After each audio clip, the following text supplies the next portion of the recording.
All right, hello and welcome everyone. So before we start today, I just want to quickly go over what's going to be going on this week. So I am going to PAX West and I hope to see and meet many of you there. But with that, I'm going to be releasing a bunch of Why Would You Uses this weekend over the course of the time that I am gone, of course.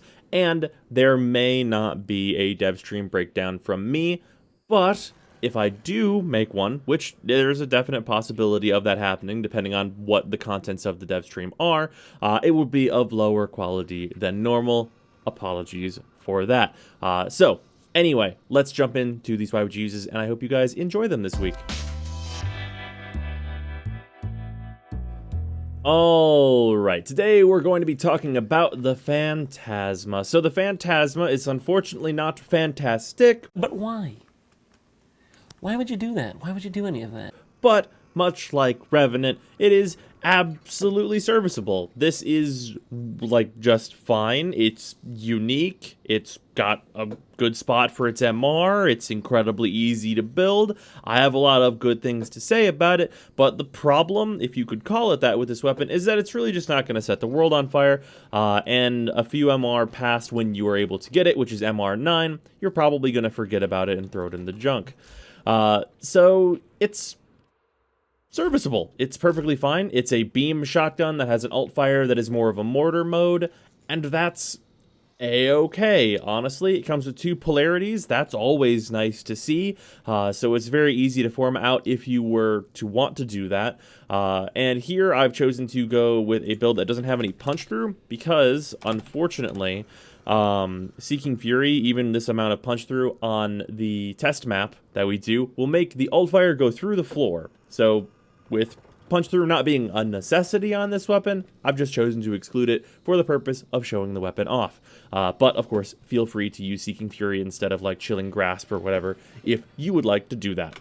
Anyway, moving on, it's like just some pretty basic stuff. Of note is that the beams are not super accurate, but go an okay distance, especially considering this uses shotgun mods.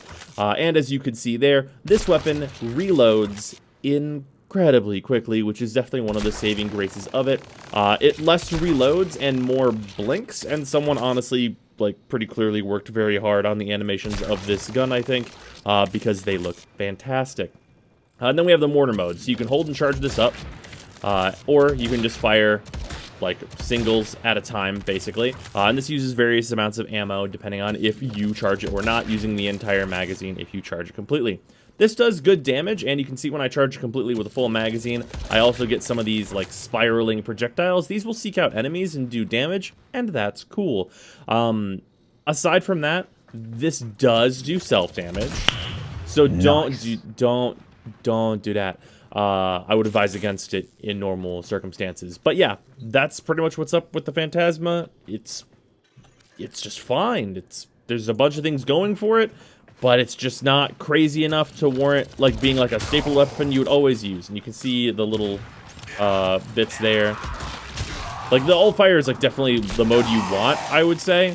Or at the very least, like you want to be using it whenever you have like the full effect available, because the little stunning spines are very effective. It's just not like the most like psycho crazy effective weapon anyone's ever seen, right? Like, it's an MR9 weapon. Would I suggest people pick this up? Sure. Is it gonna be the best weapon you ever used in your life? Probably not, but like, you can, it's just like good.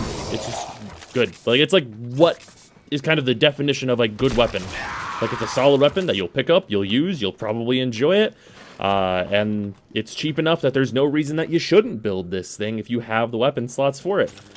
So it's hard to have many complaints other than the work that went into like the animations and the coolness of this weapon. Seems like it's a little bit wasted just because I'm not going to get a ton of use out of it personally. But if you're MR9, please pick this up and enjoy it.